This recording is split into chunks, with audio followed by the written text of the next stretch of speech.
The story continued, where Dan was on his condo. He needs a big amount as possible for the treatment of his grandma.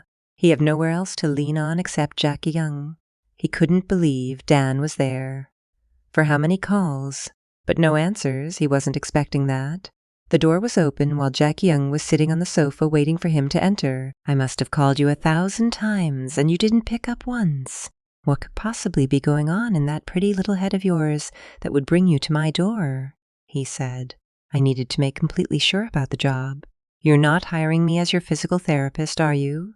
He said. Of course not, he said. You'll manage my physical condition with muscle treatments before and after my training each day, and you'll be responsible for pre-match SX sessions to deal with my jinx. I assumed even you would pick up on that much, he said. Then can I ask why me? Of all people? He asked. What I need is someone who can help me reach and maintain absolute physical peak condition. DSX with you got me into a state that was remarkably satisfactory, he answered. So in my ways, Dan, you are the ideal choice, he added. He asked if does he have any other concerns, which he nodded.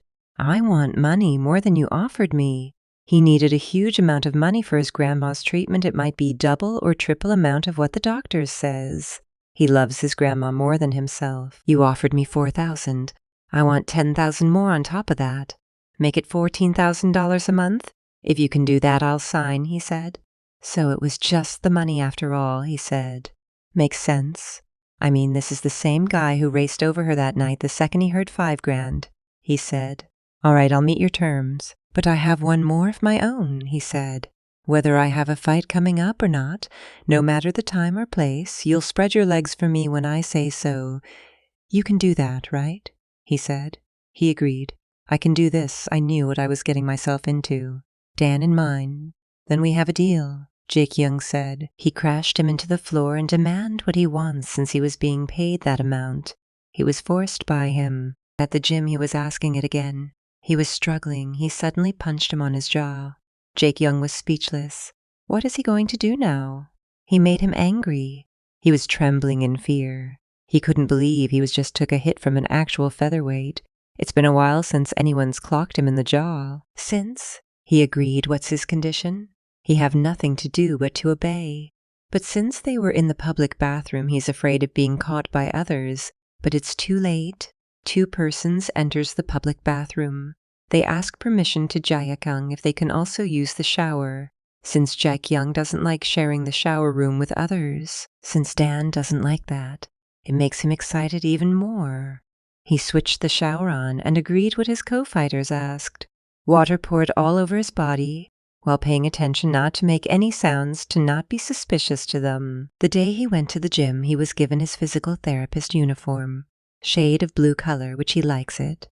He appreciates working hard for Jaekyung and thankful for him to be Jaekyung's personal physical therapist. They were interrupted saying the reservation is at 6, so the guys want to head over to the restaurant. He was invited by the coach to go together there. So today is Kim Dan's welcome party. The rest of the people was there waiting for him. The pork was being grilled. One guy telling him to eat or else his share will be eaten by the others. Since they were athletes, they'll take any excuse for a good meal. He was officially in charge of Jaekyung. He was hoping to get to know the others. Sure, they can be a little rough sometimes, but they're good boys, manager said. The guy asked where Jaekyung is. Jaekyung came in for training in the morning and called it a day. Said he had stuff to do. Manager said. Others are wondered why Jaekyung is not around, since it's his personal physical therapist welcome party, which he feels relief because he's not around.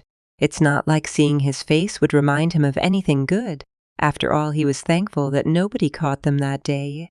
If they had, he can't even look these guys in the eye. I'll keep an eye out for a good opportunity to get away early. Dan's in mind. One guy interrupted. Perhaps they might forgotten that they haven't done the welcome ritual yet. He was dragged in the front. People are pouring drinks into a pitcher. They called it welcome elixir. He was shocked. How could he finish it all while others are cheering him? Jaekyung arrived at the location. We didn't think you were coming, the guy said.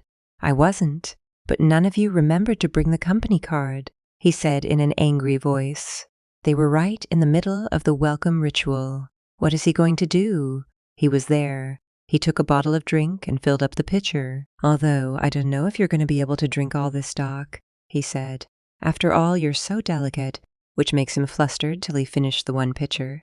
They were amazed. He hears them cheering him. He looked at him, he looked amazed too. The welcome party continues. Others are in their limits. Somebody wants an ice cream, but nobody is eager to get it. Tilly volunteered. He's groggy till he crashed on the floor. Take the doc home, manager said. What? Why me? He asked. 'Cause you're the only one sober here, he said. Since he is his personal doc, it's his responsibility to get him home safely. Guy doesn't even know his own limit, he murmured. He lift him just like a sock of rice on his shoulder. But Kim Dan keep asking an ice cream. He's supposed to drop the card off and leave that place right away. He was annoyed. He asked where he lives. But Dan was not on the right mind, kept saying, he wants an ice cream.